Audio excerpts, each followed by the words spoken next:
the air and streaming on the web since 1996, this is the Cinematic Sound Radio Network. And welcome, ladies and gentlemen, to today's episode of the Flagship Show on the Cinematic Sound Radio Podcast. Before we begin, I'd like to invite you to join our Cinematic Sound Radio Podcast Patreon at patreon.com/Cinematic Sound Radio. There you can sign up for one of the tiers. The lowest is just $1. We have a thriving community over there right now. We have new patrons signing up each and every week, offering their support. Check us out again. Check us out again at patreon.com/Cinematic Sound Radio. And we have coming up an all request show. So if you want to be a part of the all request program, you have to join the Patreon.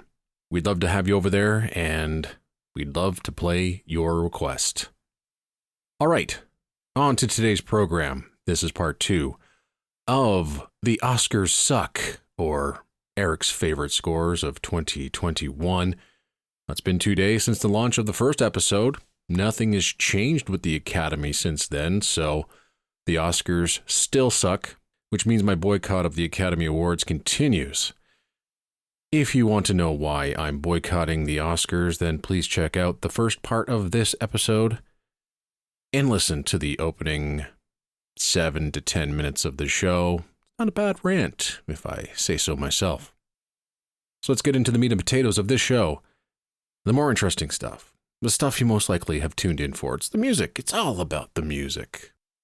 So the show continues with more of my favorite scores from 2021, with a score or maybe a film that you probably aren't familiar with. The film's called Dos, or Two in English, and was released on Netflix and tells the story of two people, a man and a woman, and they wake up naked in bed with their abdomens attached to each other. They don't know each other, they don't know what's happening, and they have to figure out why this has happened to them. The score was composed by the extremely gifted composer-conductor Diego Navarro. This is what he had to say about the score. Quote, "From the film's initial concept, I decided to create the score following the 2 premise. All the music has been created around the number 2. From the cello and marimba, plays a main role in the score, together with the orchestra and the use of electronics, the structure of all the pieces, time signatures used, main intervals of the theme, rhythms, harmonic transitions between each piece, orchestrations, etc. They all follow the number 2. Everything's been taken into consideration, including the multiples of 2 and its mathematic relations. For instance, the whole score is written in 2/4 time, and there are 2 breaths per beat. It was written in D minor, the second minor key. Those are the words of Diego Navarro, who really went out of the way to try something different with this score. So the instruments used provide the rhythm, the marimba, and the emotion, the cello. The score really does become another character in the film. The score ends with an achingly beautiful piece called 7.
music from Dos, or Two in English, with original score composed by Diego Navarro. If you want to know more about the making of the score, then check out an extensive behind-the-scenes breakdown of the score on YouTube. Just look up Making of Scoring Dos. It's absolutely fascinating. It's a really good-looking video, too. Up next, music from the film June Again, with original score composed by Christopher Gordon. The film was oddly marketed as a lighthearted feel-good comedy, but it's far from that. The film tells the story of June Wilton, who, during a fleeting bout of lucidity from her dementia, has precious little time to bring together her estranged children and save the family business and rekindle an old flame. The film was released in the middle of 2021 in Australia, New Zealand, and Poland, and has seen limited releases in the US and Germany earlier this year. The score for the film was written by one of my favorite current living composers, Christopher Gordon. He really can do no wrong and has written music for every genre and is even an accomplished concert composer. He's also a politician. In 2017, he was elected councillor on the East Ward of the city of Ryde in North Sydney, Australia. He served a single term in 2017 to 2018, and he actually sought re-election in 2021, but was unsuccessful. His score to June Again is utterly delightful. Nothing overly complicated, extremely light, but it's just gorgeous music. It's a short score, 20 minutes or so. The score was created primarily for a string orchestra with harp, piano, violin, and vocal accompaniment. The Australian Academy of Cinema and Television Arts Awards named this score Best Score of the Year. The score album is presented in 3 separate movements, and here's the third movement called Catharsis.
Music from the film June Again, composed and conducted by Christopher Gordon. Moving on to some superhero fare, and there was no shortage of superhero films released in 2021, Spider-Man No Way Home being the big release of them all. We also got Eternals, the Snyder cut of Justice League, the sequel to Venom, Shang-Chi, and The Legend of the Ten Rings, and Suicide Squad. I'm sure there's others. But in any case, the film with the best superhero film score of the year was Black Widow, with original music by Lorne Balfe. The film was directed by Kate Shortland. Scarlett Johansson helped get Shortland hired, as she had previously enjoyed her 2012 film called Lore. The film is set after the events of Captain America Civil War in 2016, and the film sees Romanoff on the run and forced to confront her past. Lorne Balfe's score is one of his very best. Since about 2018, he's been on a roll, which includes 2 seasons of his Dark Materials, which might very well be the best scores he's ever written. The lyricism, rich orchestrations, and emotional depth of those scores follow him to the Marvel Cinematic Universe. We have 2 examples of Balfe's brilliance in this score. We'll start with the blistering action cue Natasha Soars, written for the film's climactic freefall sequence and is reprised during the end credits. It's a driving work with chugging rhythms, heroic playings of the Black Widow theme, brass bursts all over the place, along with my favorite color, those swirling woodwinds over top of it all. Those layerings of textures is unreal in this cue. After that, we'll hear one of the best cues or themes written for the MCU, Natasha's Lullaby, a gorgeous cue with Black Widow's theme performed by solo female vocal, along with the Russian balalaika that moves wonderfully into a huge presentation of the theme with full male chorus. So here now is Natasha Soars and Natasha's Lullaby from Black Widow by Lorne Balfe.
На склоне наших лет нежнее любимый,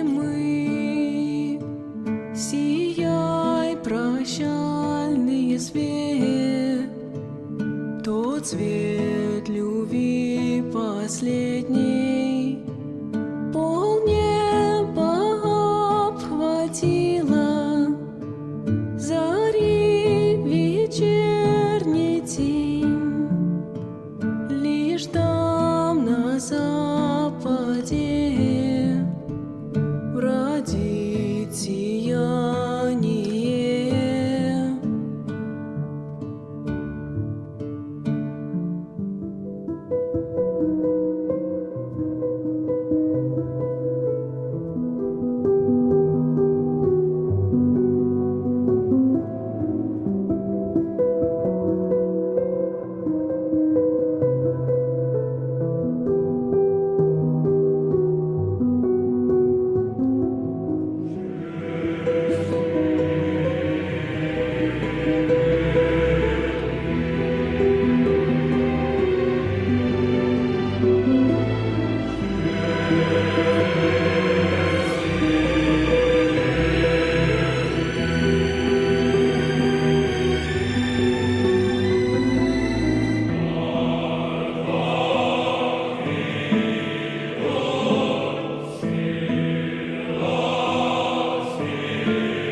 Music from Black Widow, the original score composed by Lorne Balfe.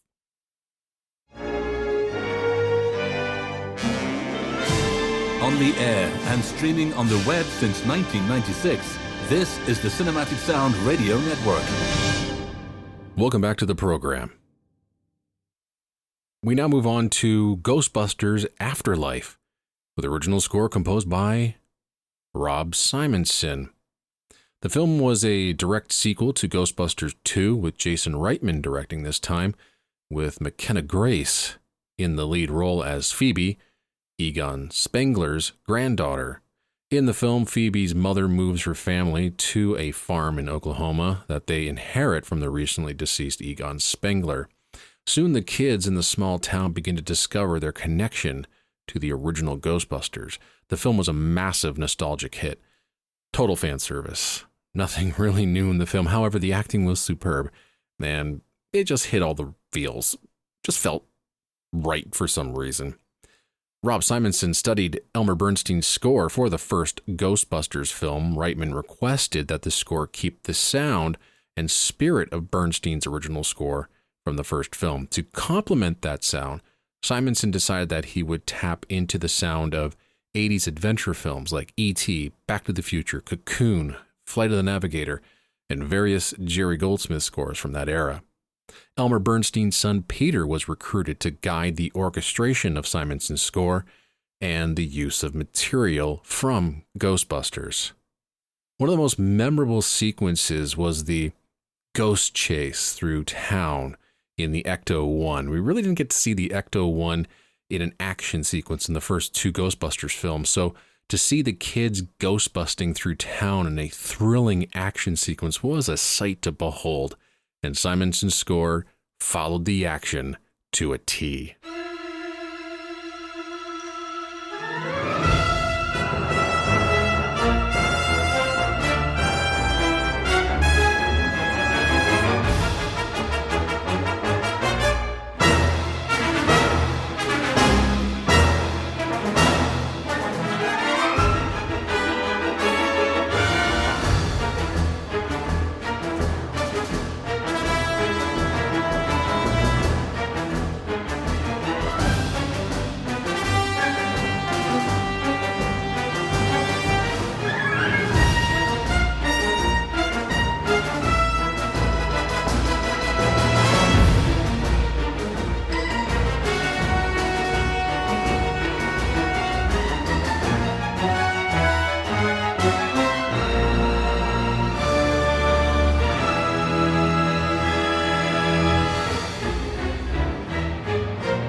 Music from Ghostbusters Afterlife with original score composed by Rob Simonsen.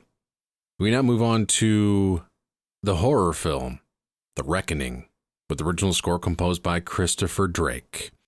This is a adventure horror film directed by Neil Marshall. It's set in 1665 England. The film follows the character Grace, a young widow haunted by the recent suicide of her husband Joseph, and is falsely accused of being a witch by her landlord after she rejects his advances. Those that know me and have listened to the show know I love horror scores. It still remains one of the few genres that utilize music the best in context. Horror scores are a part of the scares. They manipulate emotions like no other genre. Composers can get away with pretty much anything they want with a traditional horror film. Huge orchestra, lyrical themes, avant-garde techniques, odd sounds. It's a composer's dream. You want to be heard in the final mix. And directors, producers allow it. Christopher Drake's score for this film is superb. It's deeply disturbing, and it's just a decimation on your senses. It's loud, but at times deeply emotional and heart-wrenching. It's a score that didn't really get talked about much during the year, and that's really sad because it is so good. It's like something Christopher Young would be proud of. The score's final cue brings together some added beauty, a sense of relief from the brutal assault on the senses for the last hour and 35 minutes.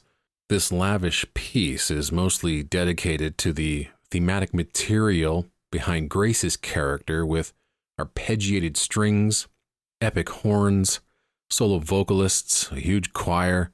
Oh yeah, there's also a church organ. It's goosebumps-inducing stuff, folks. Just listen to this and enjoy.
Music from the horror film The Reckoning, with original score composed by Christopher Drake.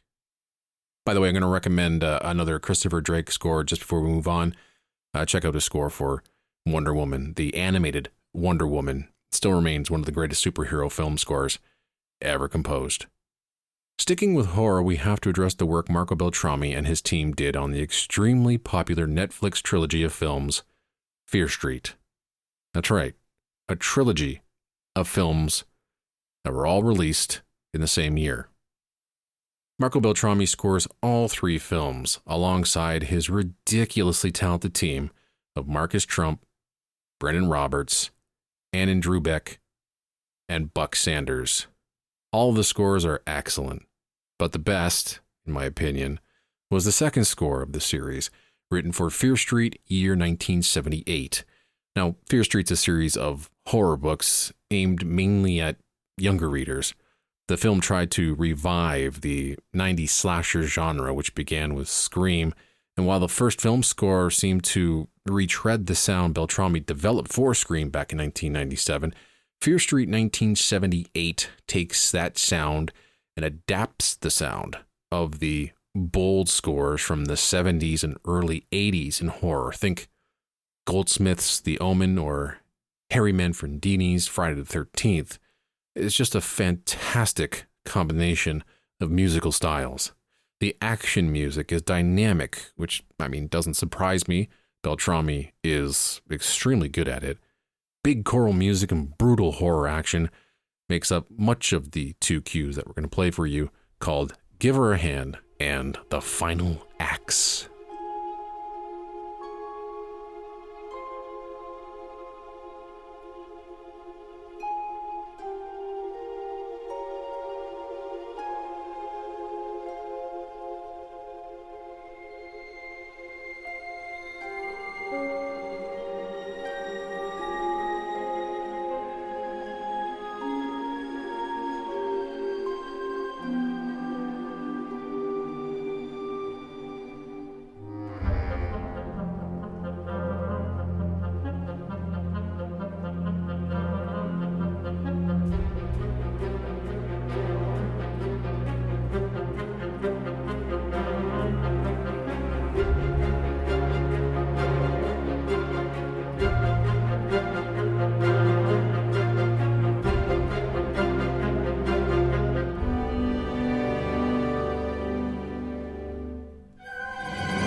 Music from Fear Street, 1978.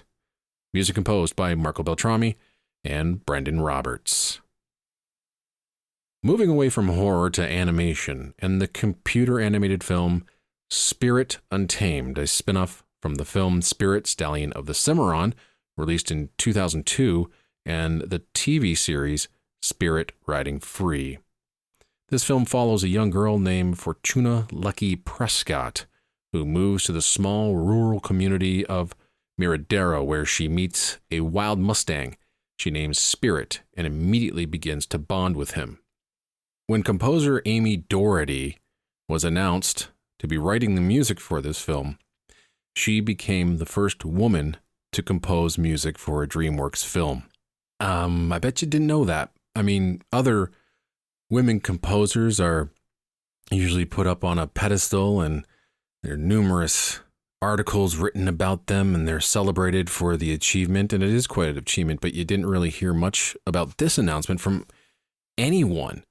I mean, it's a monumental achievement and nothing was said. It's really strange. I mean, there were articles out there, but it wasn't celebrated as much as, let's say, Pinar Torprak's debut with the MCU a few years ago. I digress. Amie Doherty is an Irish native and has worked on various TV shows and films and orchestrated and conducted music for Lady Gaga and 50 Cent. Doherty talked about her score with Chris Heckman for Cinesamples magazine back in June of 2021 about her approach to scoring the film. Quote, "I just like the idea of that big symphonic Old West sound, but modernizing it somehow. One idea I had was to use some male vocals for Spirits' theme. I'm a big fan of Fleet Foxes. I just love their sound, so I was thinking something in that realm. When I talked to Elaine Bogan, the director, she mentioned before I even got to it that she had temped some of the movie with Fleet Foxes, and she loved their kind of modern indie folk sound." End quote. It's a wonderful, wonderful score. But by far the highlights are the action cues. As I mentioned while talking about horror music, the other genre that has no issues with music being up front and center and emotional is animation. Think about all those great scores written for Pixar, Disney, and DreamWorks. They're full of life and are just plain old fun. Doherty's score is no exception, and these action sequences allow Doherty to show off her symphonic prowess, and she's a natural at it.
Music from Spirit Untamed, with original score composed by Amie Doherty.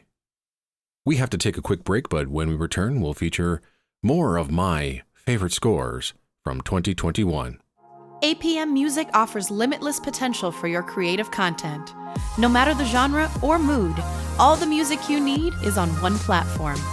And you don't have to worry about licensing. APM's got that covered. Need help finding the perfect track? APM's dedicated music directors can deliver curated options designed specifically for your creative vision. APM's website uses best-in-class search technology, so finding the perfect track is easier than ever. Find your sound at apmmusic.com. You're listening to the Flagship Show on the Cinematic Sound Radio Network with your host, Erik Woods. Welcome back to the program. Panu Aaltio is one of my favorite new composers in the past, 10 to 15 years. Could be a little longer than that, but he's written some extraordinary music for films like The Home of the Butterflies, Dawn of the Dragon Slayer, The Island of Secrets, Rolly and the Secret of All Time. In 95, he's also written some absolutely stunning music for documentaries, including Tale of a Forest, Tale of a Lake, and now the third film in that series of documentaries dedicated to northern lands in Europe called Tale of the Sleeping Giants. This score is much more ethereal, spiritual, and mythical than the other two scores in this series, but no less impressive. Aaltio utilized the vocal group Tulitar and the Tapiola Sinfonetta in an attempt to keep the sound of the Tale series familiar but different. If I was to do a more traditional top 10 countdown of the past year's best scores, this one would most certainly be on that list. Tale of a Forest was one of my favorite scores of 2012, and Tale of a Lake was one of my favorite scores of the past decade, coming in at number 8 overall. Tale of a Sleeping Giant concludes this trilogy just as brilliant as the other two scores in the series. This is hands down one of the greatest scored documentary series of all time.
Music from Tale of the Sleeping Giant. Music composed by Panu Aaltio. Up next, another Aaltio score, this time from Finders of the Lost Yacht. Yes, it's a play on Raiders of the Lost Ark, so how can you go wrong? The film tells the story of two kids who hope to retrieve some stolen loot, including a yacht, in hopes of earning a reward that can help out one of the two kids and their family financial situation. This is based on a classic best-selling children's book series. Aaltio explains that in Finland, this book series is extremely popular. The characters of Pertsa and Kilu have been known to Finnish readers since the 50s. Then there was a TV series in the 70s and now a film series, and there are 2 sequels being planned. Aaltio crafted a traditional action-adventure score centered around the boys' friendship. It sounds exactly the way you think it does. Bold, grand, adventurous, fun, tuneful, and lively. It's a nostalgic bomb, and I love it.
Music from Finders of the Lost Yacht, original score composed by the exceptional Panu Aaltio. The last two scores we have on the program have been in my number one spot, kind of trading in and out since November. I love them both, but my number one has really been my favorite from the moment I heard it. So Coppelia will have to take second spot. Now, what is Coppelia? Well, here's how the official website for the film describes it. Coppelia combines enchanting animation and live-action dance in a modern retelling of the love story between Swan and Franz, jeopardized by cosmetic surgeon Dr. Coppelius and his uncanny, beautiful protege, Coppelia. It's a very unique film. It's really like nothing I've ever seen before, and it's probably like nothing you'll ever see when you get a chance to take a look at it. What really makes this score special is that it essentially does all the heavy emotional lifting because there's no dialogue in the film whatsoever. It's essentially a silent film. I mean, it would be a silent film, but there are some sound effects sprinkled throughout. But composer Maurizio Malagnini had to carry the film, and he did it in spades. While a good portion of the score is written for a massive symphony orchestra, featuring all of the colors of the orchestra playing huge themes and big crescendos, gorgeous harmonies, there's some surprising use of electronics in the score, which represent the more science fiction elements in the film. It brings a very unique color and texture to the score. There's even some EDM music during Coppelia's dance track. Now, there's so much more I can say about this score because it's quite an achievement. It's a ballet, a musical of sort, science fiction fantasy that covers a wide range of emotions and styles. The sheer amount of work that went into this project is unbelievable, really. There aren't many that have heard this score or have seen the film. It premiered on PBS in 2021. However, it made such an impression on the IFMCA, which I'm a proud member of, that it won the Best Original Score for a Fantasy, Science Fiction, Horror Film, and Best Score of the Year overall, over such scores as The Last Duel, Jungle Cruise, The Green Knight, and Dune. It's that good, and only an organization like the IFMCA would do the due diligence of paying attention to this score and offering it its highest honor. While the highlights of the score are numerous, the track Grand Finale is a triumphant crowd pleaser. Rapturous is the best way I can describe this music.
Music from Coppelia, with original score composed by Maurizio Malagnini.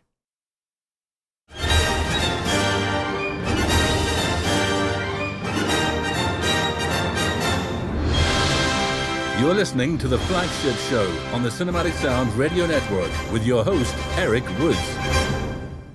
Welcome back to the program. Now, remember that score that had been occupying my number one spot ever since I heard it? Yeah, this is it.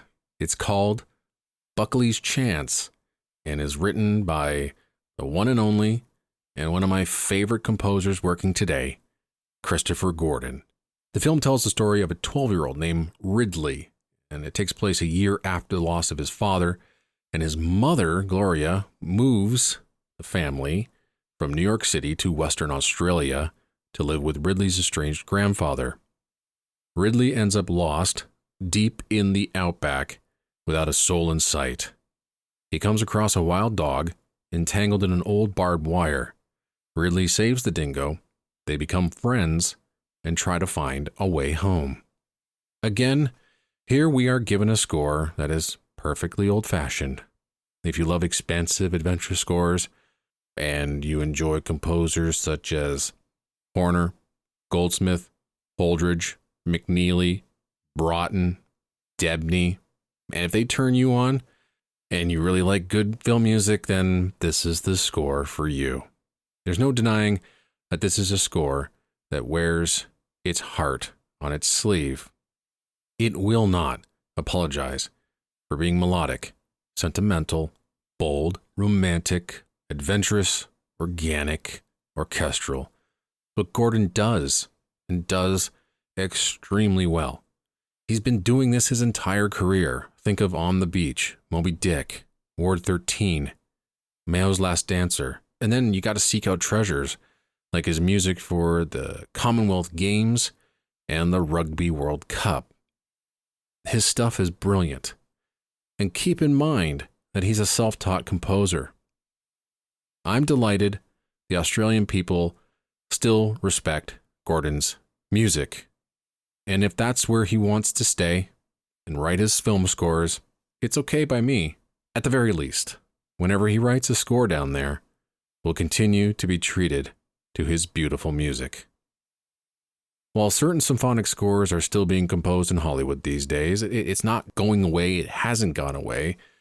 I mean, we still have Williams, Chiquino's working for huge tentpole movies, just to name a few, but countries like Spain, China, Japan, Finland, and Australia can always be counted on to maintain the grand tradition of the orchestral score. They keep that alive, and they're going to be doing it for many, many years to come.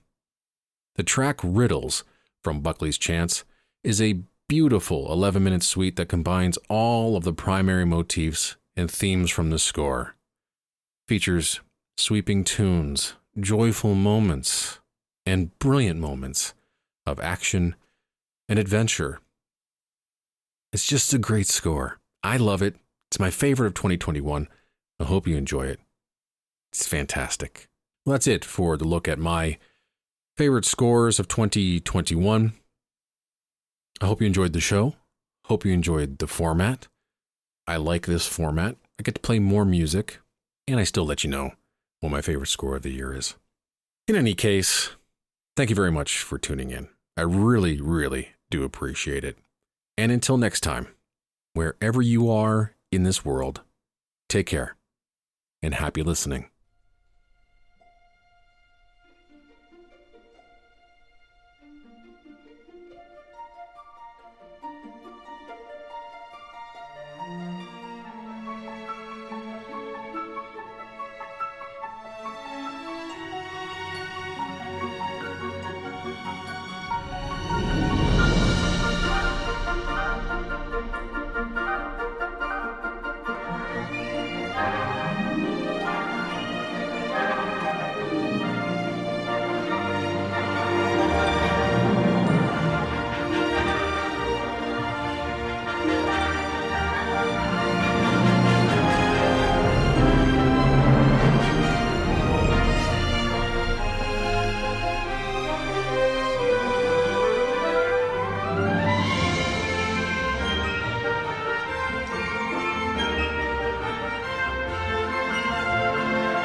Thank you for listening to the Cinematic Sound Radio Podcast.